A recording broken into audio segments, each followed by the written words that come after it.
예, 11시 19분 지나고 있습니다. 금요일입니다. 이번 주 뭐 여러 어려움을 놓고 잘 올랐는데 오늘은 금요일 좀 주춤하죠. 지수 한번 보고 중간 정리 한번 하고 갈게요. 네. 코스피는 시초가 수준인데요. 2,760. 뭐 나름 그래도 탄력 둔화됐지만 가는데 코스닥이 밀리면서 시장에 좀 부담을 주는 거죠. 네. 코스닥은 7포인트가 밀려 있습니다. 0.9%니까요. 네, 시장의 흐름들 체크하면서 섹터 이야기 또 다음 주 전략까지 살펴보겠습니다. 오늘 터닝포인트는 KM투자파트너스 김성훈 대표, MTN 차영주 전문위원 함께하겠습니다. 어서 오십시오. 안녕하세요. 안녕하십니까. 특별히 두 분이 이제 금요일 날 패널이셔서 책임이 막중하십니다. 금요일장하고 다음 주를 대비하게 되기 때문에 터닝포인트 첫 번째 내용 보여주시겠어요? 네, 첫 번째는요. 미국의 소비자 물가, 생산자 물가 상당히 좋게 나왔죠. 그다음에 FOMC도 매파적이었는데 시장은 좋게 반응했다. 근데 우리 증시가 어제 초반엔 강했습니다만 상승 탄력도 반납했고 오늘 그 탄력을 좀 못 이어가고 있는 흐름들 고민이 좀 있는 거죠. 김성훈 대표님. 네. 일단 조금 숨 고르고 가는 겁니까? 네. 네, 뭐 다음 주 같은 경우는 저는 2,800선을 어느 정도는 한번 돌파를 해주지 않을까. 네, 그리고 일단 삼성전자의 이제 외국인들의 순매수 유입이 어제부터 좀 이어지면서 사실 이제 결국 우리가 코스닥 지수 대비해서 코스피 지수가 상승폭을 많이 한 것 같지만 상대적으로 국내 지수는 계속해서 지지부진한 흐름, 섹터별로 좀 명암이 굉장히 엇갈리는, 우리가 뭐 오늘도 그렇지만 음식료 화장품 종목 섹터가 없으면 사실 굉장히 이제 수익률 면으로 상대적으로 좀 많이 좀 소외될 수 있는 시장이 아닌가 이렇게 생각이 되고요. 일단 다음 주 같은 경우는 중국에서 이제 우리가 중국 소비 모멘텀이 하나가 있습니다. 17일 날 5월에 소매 판매 전년 대비해서 이제 한 3% 정도 성장 예상이 됐는데 4월에 2.3% 대비해서는 이제 개선을 기대를 하면서 소비 모멘텀이 이제 6개월 만에 좀 부각이, 중국 모멘텀이 좀 부각이 될 수 있지 않을까 그렇게 생각이 되고요. 이따가 이제 이 BOJ 이제 우리 그 금리 동결도 이제 우리가 예상을 하지만은 엔저가 어느 정도 좀 제한이 되고 아까 말씀드렸듯이 위안화가 강세로 좀 전환이 되면 추가적으로 외국인들이 국내 시장에서 현선물 매수 유입이 좀 추가적으로 다음 주부터 좀 있지 않을까 저는 그렇게 생각이 됩니다. 그래서 일단 아까 말씀드렸듯이 코스닥 시장이 좀 지지부진한 것은 우리 여러분들이 아시다시피 2차 전지라든가 바이오 종목들 금리가 일단 9월에 인하가 좀 일정 부분 좀 확정이 돼야 그 다음에 우리가 흔히 말했듯이 2차 전지 바이오주 성장주 쪽의 이 일부 모멘텀이 좀 코스닥 지수를 좀 견인하지 않을까 이렇게 생각이 됩니다. 네. 지금 코스피 지수가 2,760인데요. 이제 2,800 도전을 다음 주에 할 것으로 김성훈 대표님 보셨고 차영주 의원님 어떻게 보세요? 여전히 뭐 순환매입니까? 아니면 삼성전자가 이끌면 지수 레벨을 좀 올릴 수 있는 그런 흐름으로 시장의 흐름이 좀 패턴이 바뀔 수도 있습니까? 어떻게 보세요? 저는 후자 쪽에 좀 무게중심을 두고 싶습니다. 삼성전자가 이끄는 지수 견인 효과를 좀 보고 싶은데요. 어제와 오늘 색깔이 조금 다르다라는 느낌들을 보실 겁니다. 시장을 좀 깊게 보시는 분들은 어제까지는 그래도 기존의 방향들이 이어졌는데 물론 뭐 음식료라든지 반도체 이런 것들이 움직이는 건 있습니다만 오늘은 색깔이 좀 다르다라고 느끼시는 것은 굉장히 이제 민감하게 보시는 분들이죠. 자, 이제 어떤 일이 있었냐라면 5월 말에 저희가 이제 MSCI 리밸런싱이 있었고요. 그 MSCI 리밸런싱에 우리가 단순하게 무엇이 들어가고 빠지는 것들이 아니라 이 리밸런싱 과정에서 많이 올라간 것들을 팔고 덜 오른 걸 올리는 패시브 펀드들이 자금들을 운용을 하는 거거든요. 그리고 이제 어제 우리가 이제 선물옵션 동시만기일이 끝났죠. 딱 그러면 이게 이제 연관성이 뭐냐면 그렇게 된다면 이제 패시브 자금을 운용하는 펀드 매니저들의 역할은 어제로서 이제 끝났다라고 볼 수 있겠죠. 그들이 이제 리밸런싱이 끝났고 그다음에 이제 오늘부터 들어오는 건 이제 액티브 자금들이 들어오는 겁니다. 액티브 자금들 같은 경우는 이 패시브 자금들이 어느 정도 한번 일단락한 이후에 그다음에 이제 본격적으로 들어오면서 패시브 자금과 액티브 자금의 차이점이 뭐냐면 패시브 자금은 이제 시장 수익률을 따라가는 거기 때문에 많이 올라간 걸 덜고 덜 오른 걸 채워넣는 거지만 액티브 자금은 절대 수익률을 추구하는 겁니다. 이제부터 본 게임이 시작됐다라고 보고 그 가운데서 우리 삼성전자의 외국인 매수세가 들어온다는 것은 매우 긍정적이기 때문에 박사님 말씀하신 것처럼 저는 2,800 도전 가능성이 있다라고 봅니다. 여기서 우리가 주의 깊게 봐야 되는 것은 여전히 반도체라든지 이제는 패시브 자금들이 이들을 조금 덜어냈다라면 액티브 자금들이 다시 담을 수 있는 그러한 좋은 상황이 됐다라고 좀 말씀드릴 수 있겠죠. 또 한 가지 패시브 자금들은 그동안 이제 공매도를 쳐놨던 것들에 대한 환매를 함으로써 어느 정도 수익을 확정했다라고 보면 이제 액티브들이 과연 패시브들이 공매도 환매한 것을 다시 추가적으로 사느냐 이런 부분들까지 우리가 관심을 보게 된다면 시장의 색깔이 오늘부터 좀 바뀌기 시작했다. 그래서 다음 주부터는 조금 가는 종목들이 더 가는 저는 그런 상황들이 연출될 가능성에 무게중심을 좀 두고 싶고 그렇다면 지수는 코스피 기준으로 상방향으로 잡지 않겠는가 말씀드릴 수 있겠습니다. 네, 다음 주 시장 전망부터 살펴봤습니다. 전략까지 긍정적으로 레벨을 좀 올려갈 걸로 보셨습니다. 다음 구체적인 전략 얘기하겠습니다. 다음 주제 보여주세요. 예, 외국인들의 매수, 삼성전자가 이제 본격적으로 되살아나나. 삼성전자가 이제 하이닉스와의 키를 맞출 거라는 얘기는 우리가 정말 아주 지겹게 오래 했다가 이제 지칠만 하지 않습니까? 그러다니까 이제 삼성전자가 오르는데 두 분 말씀하신 것처럼 이제 만기일 관련된 이런 수급들도 있었고 그런 게 좀 해소됐다고 하는 건데요. 오늘은 이제 8만 원을 좀 장중에 터치하는 흐름들인데 차영주 의원님 그러면 네. 하이닉스와 삼성전자. 이제는 삼성전자가 조금 더, 앞으로 나서는 그런 시간이다? 그렇게 보십니까? 저는 꼭 그렇게만 보기는 조금 않아요, 현실적인 네. 부분. 삼성전자와 SK하이닉스가 조금 지금 결이 좀 다르다. 네. SK하이닉스는 지금 실적을 기반으로 올라가는 거고 네. 삼성전자는 지금 당장 실적보다는 미래에 대한 기대감들이 엄청나게 부풀려져 있는 상황이죠. HBM3에 대한 통과라든지 여러 가지 부분에 대한 것들이 지금 좀 우리가 검증을 해야 되는 안타까운 부분들이 있습니다만 결국 수급 논리를 봐야 될 것 같아요. 삼성전자는 외국인들의 수급이 들어올 때 올라가고 하이닉스는 외국인들의 수급과 상관없이 실적으로 올라가는 거니까 단지 이제 다음 주까지는 삼성전자가 수급이 유입될 것으로 보겠지만 일단 85,000원이 또 한번 벽을 또 형성하지 않았습니까? 우리가 올라가다가 멈추면 그게 또 벽이 되기 때문에 85,000원을 뚫어주는 게 일단 관건이 될 것 같아요. 그 다음에 이제 마의 9만 원대를 이제 뚫어줘야 되는데 저는 일단 삼성전자가 85,000원대까지 하면서 지수를 2,800까지 가는 맏형의 역할을 할 수 있을 것으로 보여집니다. 하지만 그렇다 하더라도 안타깝게 수익률이 10%가 안 나오죠. 그리고 수수료 빼고 나면 타이밍을 또 잘 잡지 않으면 수익률이 별로 안 나오기 때문에 개인들이 투자하기는 상당히 좀 어렵다. 그리고 삼성전자는 좀 오래 기다려야 되지만 오히려 저는 하이닉스 쪽에 개인들이 볼 때는 관심을 가져야 되지만 어쨌든 삼성전자가 지수를 견인하는 데 대해서는 이견은 없다. 다음 주까지 말씀드리겠습니다. 네. 그러니까 지수 견인과 수급 효과상 삼성전자의 부각은 나타나지만 실제로 이제 투자자 입장에서는 삼성전자는 하이닉스 보면 하이닉스 팔고 삼성전자로 이 대규모로 옮겨갈 만한 이유는 별로 없다. 하이닉스 결이 좋다는 얘기고요.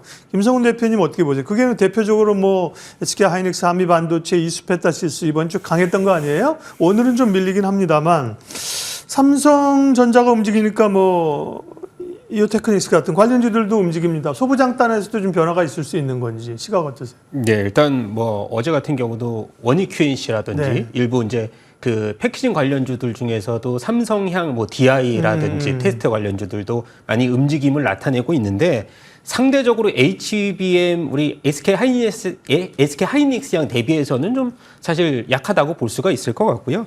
그리고 우리가 보면은 PC용 범용 DDR5죠. 가격이 이제 3분기 같은 경우에는 우리가 예상치가 3에서 8% 상승 예상하고 있습니다. 계속해서 전반적으로 우상향하는 그림인데 기존 전망치가 이제 0에서 한 5% 수준에서는 전망치가 상향이 됐다고 볼 수가 있는데 우리가 알다시피 HB의 메모리 생산량이 늘어나는 과정에서 기타 이제 레거시 디램이라든가 낸드 부분에서의 생산량이 일부 이제 상대적으로 감소를 하면서 이제 이 가격대가 높아지는 경향이 있는데 우리가 삼성전자가 그래도 2분기 실적이 예상치만큼 그렇게 부진하느냐 그렇지는 않다고 저는 생각이 되고 있어요. 아까 말씀드린 대로 레거시 관련된 이 반도체 상승이라든가 이런 것들이 실적으로 이연되기 때문에 그래서 일단 전분기 대비해서는 한 6.9% 정도 증가한 76조 8천억 원 예상을 하고 있는데 계속해서 점진적으로 삼성전자의 이제 레포트들을 봤을 때는 조금씩 상향하는 분위기가 나타나고 있는 것이고요. 영업이익 같은 경우도 1분기에 우리가 6조 6천억에서 지금 2분기 같은 경우는 16% 정도 상승한 또 7조 7천억 원이 예상이 되기 때문에 삼성전자도 실적 부분에서는 그렇게 이제 SK 하이닉스 대비해서는 월등하게 퀀텀 점프는 할 수 없지만은 아까 말씀드린 대로 HBM 향은 지속적으로 이제 좀 그 퀄테스트 통과를 하면서 늘어날 수 있는 부분이고 레거시 같은 부분도 계속해서 점진적으로 상승할 수 있다면은 삼성전자가 일부 이제 8만 원대를 돌파하면서 아까 말씀드렸던 이 최영정 연구원이 8만 5천 원 선 충분히 저는 달성이 가능하지만 상대적으로 봤을 때는 좀 미약할 수 있다 그렇게 생각이 되고 있습니다. 두 분이 공이 같은 말씀이네요, 그죠? 삼성전자가 안 좋다는 게 아니라 못 오른다는 게 아니라 좋고 오를 수 있는데 실제로 수익률에 이런 걸 보면 이 수익률의 그 폭 자체가 다른 종목에 비해서 월등히 좋다 이렇게 얘기하기 어렵다는 겁니다. 저도 빙빙 돌려서 얘기하게 되는데 어쨌든 그러나 뭐 지수 견인 효과가 있는 거고 그죠. 떨어지는 것보다 훨씬 좋은 거죠. 예, 삼성전자 얘기 해봤고요. 다음 볼게요. 다음은요. 네, 자동차에 이어서 부품주로도 수급이 확산된다. 화장품, 그 다음에 뭐 최근에 음식료 이런 쪽에 강했죠. 그런 쪽에서 자동차 부품주가 이제 조금 가능성들이 있는데 오늘 자동차 기업도 한번 보여줄래요? 근데 모비스 10%, 글로비스 9%, 이건 근데 이제 그런 기대감보다는 뭐 약간 이슈가 있으면서 정몽구 전 명예회장이 좀 위독하다 뭐 이런 얘기 나오면서 사실은 한 거기 때문에 이거를 그런 부품주로서의 매기로 보기는 좀 어려운 좀 변동성이 있는데요. 네. 뭐 이거를 얘기해 주시면 좋고 이걸 차치하더라도 네, 현대그룹주나 자동차 부품주를 어떻게 봐야 될까? 차영주 의원님. 네.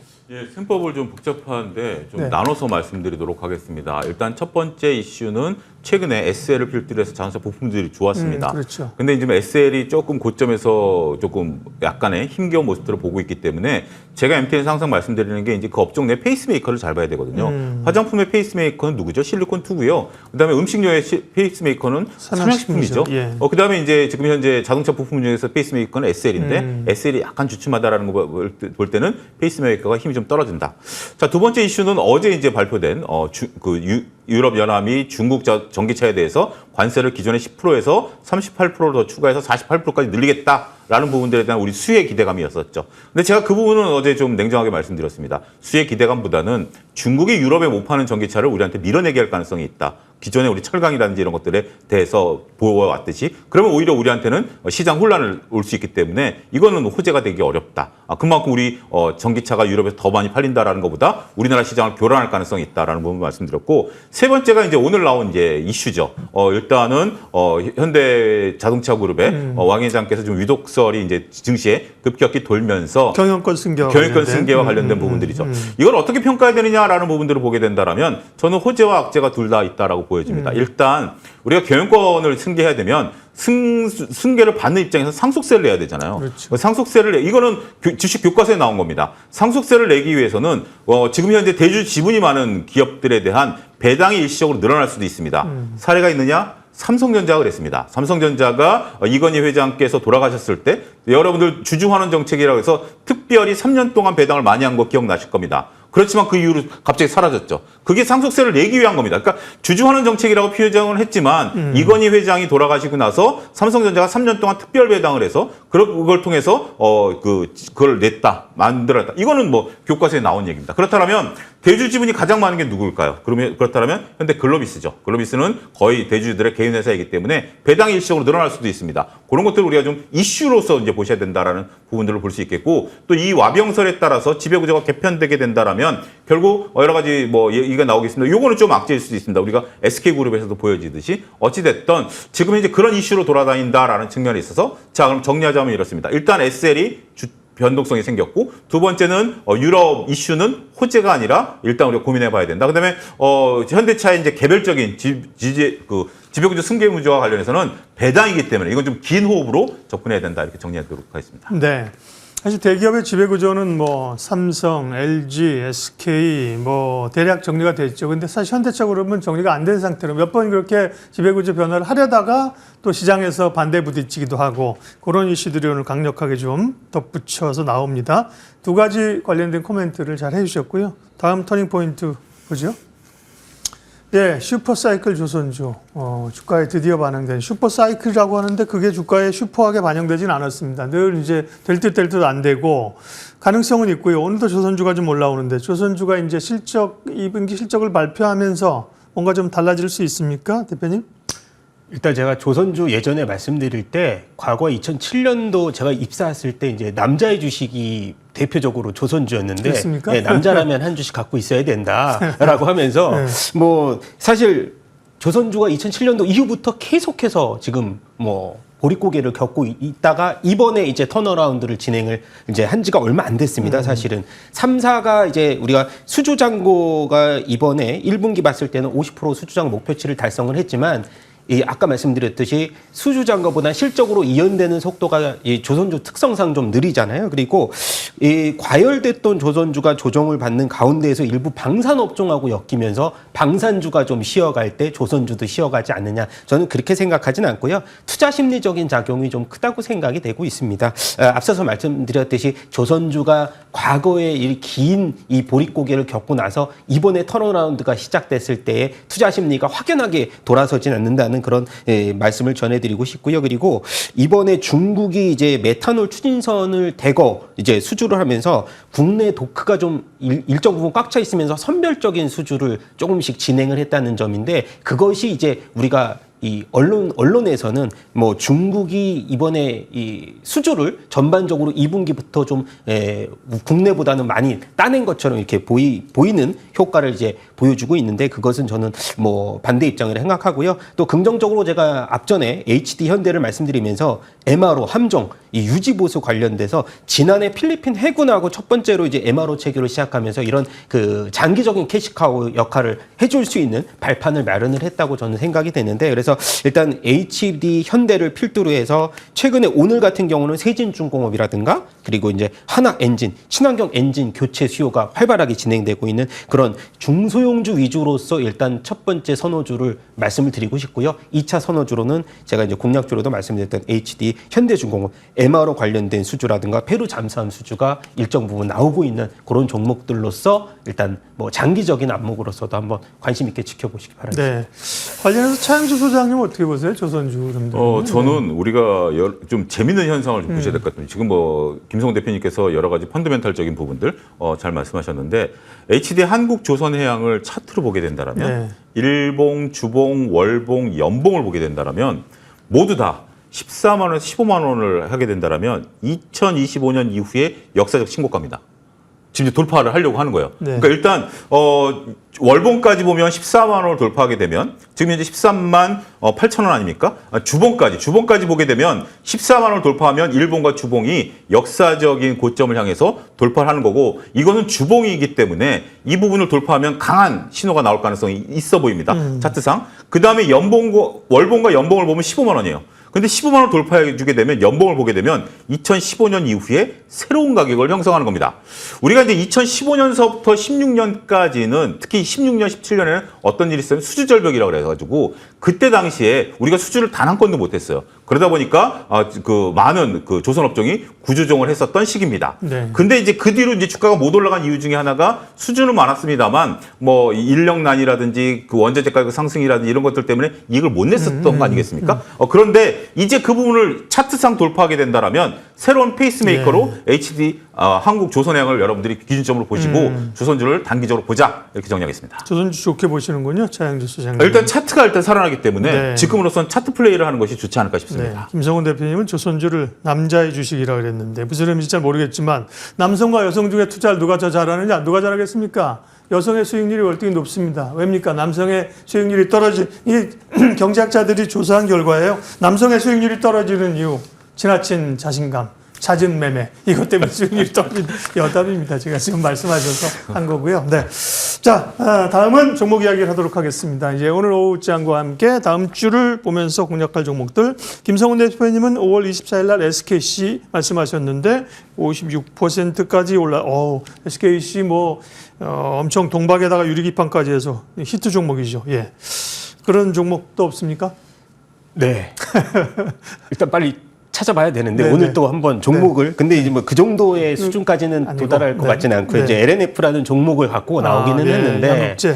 네, 제가 봤을 때는 뭐 이제 관세 여파라든가 일부 긍정적인 부분도 있습니다. 그리고 일단 동사 같은 경우는 테슬라향 매출 비중이 전반적으로 높다가 최근 들어서 SK온이라든가 유럽의 이제 배터리셀 관련 고객들과 장기 공급 계약을 체결을 하면서 매출 다변화를 좀 실시를 했다는 점. 그리고 이번에 아까 말씀드렸듯이 우리가 사실 수급적인 면으로 봤을 때 그동안에 좀 소외됐던 2차 전지가 바닥권에서 일부 반등하는 모습을 보여줬습니다. 네. 뭐 일부 종목에 국한되기는 했지만은요. 일단 최근 들어서 재고축적 수요에 힘입어서 양극재 출하량이 2분기 봤을 때는 전분기 대비해서 한 25%에서 30% 정도 증가할 전망이 이제 대다수고요. 그다음에 3분기로 봤을 때는 가동률이 점차 정상 수준에 돌입할 수 있다라는 레포트들이 좀 계속해서 나오고 있습니다. 그래서 3분기 정도에는 흑자 전환에 대한 기대감을 봤을 때 제가 봤을 때는 이제 한 박자 좀 더 빠르게 본다면 이번에 2차 전지 관련주들이 보릿고개를 이제 거의 이제 구분응선까지 좀 도달을 했다 저는 보고 있습니다. 그리고 앞전에 말씀드렸던 뭐 화장품, 음식료 업종 섹터는 장기 슈퍼 사이클이 계속 이어갈 수 있지만은 상대적으로 부진했던 이 업종 섹터에서 다음 주 같은 경우는 좀 수급이 들어올 수 있다는 점을 오늘은 좀 말씀드리고 싶고요. 늘리는데요. 16만 5천원인데 가격은 어느 정도 설정하십니까? 일단은 목표 주가는 저는 23만 원대까지 네. 좀 장기적으로 보실 수 있다. 손절가 15만 원 보시면서 조금 짧게 손절가를 진행하도록 하겠습니다. 우리가 알고 있는 것처럼 양극재 3사 가운데 LNF는 사실 제일 처졌거든요, 그동안. 근데 최근 흐름을 보니까 그죠? 다른 양극재 회사들 못지않게 바닥에서 돌려냅니다. 차영주 의원님 관심 종목, 관심 섹터요? 저는 다음 주에는 애플 관련 종목들에 대한 매매를 여러분들 적극적으로 하실 필요가 있다고 보여집니다.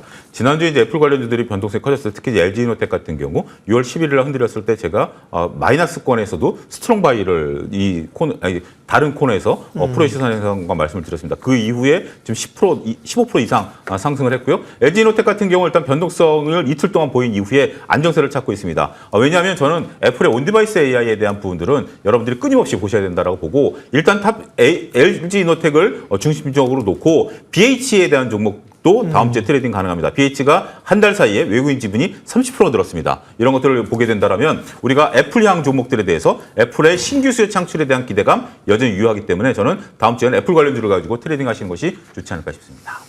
오장 터닝포인트 오늘 내용 여기까지 하도록 하겠습니다. 김성훈 KM투자파트너스 대표, MTN 차영주 전문위원 함께했습니다. 고맙습니다.